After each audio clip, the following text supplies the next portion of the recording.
That's right. Quite often we talked about the trust among the negotiating groups. I'm just thinking about COVID-19 challenges or post-COVID-19 challenges in terms of budgets. And what do you think, what are key roadblocks ahead, having that post-COVID era in mind towards implementation of Paris Agreement? How can we get over it? Is it possible at all, or is this a real roadblock? I don't think it's a roadblock at all. It is a roadblock in a sense of a mental roadblock. We think we want to go back to the old ways. We cannot go back to the old ways. We have to go back to a new reality, build back better, greener development. So everything has to be different.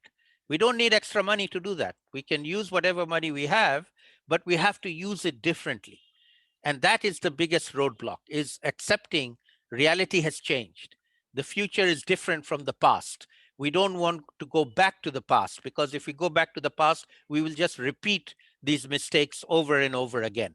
You know, this is not the last pandemic that's going to hit us. There are others that will come around, and we are not prepared for them. So if we change our thinking and start thinking with a new perspective, then I think that we can definitely overcome the hurdles of the pandemic, the economy, and tackle climate change at the same time. They're all win-win strategies when you start to think about it. And the good news is countries are trying to do this. New Zealand is taking it forward. Costa Rica is taking it forward. Even the United States now under President Biden is talking about this. So they haven't done it yet, but they're talking about it. That's right, and we're all looking forward to welcome the US delegation at the UNFCCC again.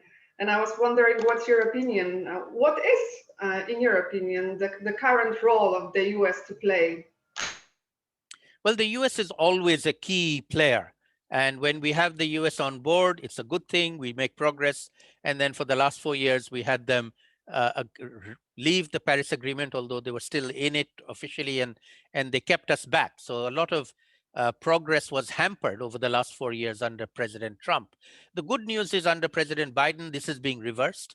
The first thing he did as after he was sworn in is he asked to rejoin the Paris Agreement. He has appointed some very, very good senior people, John Kerry as his special envoy. He was the Secretary of State in Paris. He negotiated the Paris Agreement on behalf of President Obama at that time.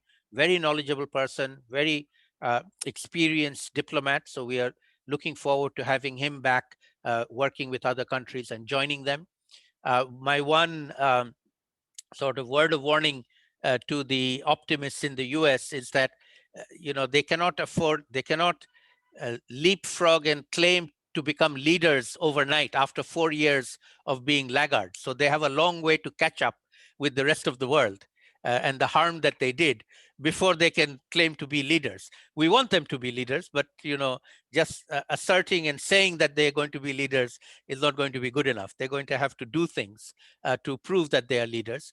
But the good news is that even on the domestic front, if you look at the domestic activities that are being put in place, the senior people who have been appointed, and a cross-government approach to tackling climate change, these are all new and good signs. So let us see. We hope that the US will genuinely become a leader going forward and then join with China and European Union and other countries. And we get more momentum. As I said, the COVID crisis should make us move faster in this direction rather than slower.